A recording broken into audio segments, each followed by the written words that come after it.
నాకు సమయం అవుతుంది, నేను వెళ్ళిపోవాలి. సంధ్య ఏమైంది? నాకు సమయం అవుతుంది, నేను వెళ్ళిపోవాలి.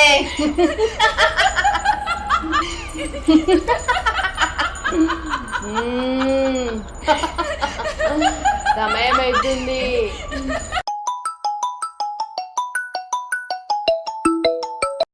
హలో వెళ్ళిపోవాలి. ఏమయ్యా ఏడున్నావు? నీ చెల్లంతా ఏమో మాట్లాడుతాంది, ఎటో పోతుందట. ఏడుకోతుందంట. నాకేం తెలుసు, నాకంత భయం అవుతుంది, చెమటలు పడుతుంది, ఒక్కదాన్నే ఉన్నా. అంత దయ్యం పట్టినాడు ఎత్తంది. అయ్యా తొందరరా. నాకు టైం అవుతుంది, నేను వెళ్ళిపోతా. వింటున్నావా? కాలు చేతులు ఆడుతున్నా. బావా ఇంటికాడ చెల్లెలు ఎట్లెట్లని చేస్తుందంట, రా బావ పోదాము. అరే మంచి అన్నదా పొందా లేదు బావా, టైం లేదు, చెల్లెలు ఏమేమో చేస్తుందంట, నాకు భయం అవుతుంది. రా బావ. ఏమయ్యా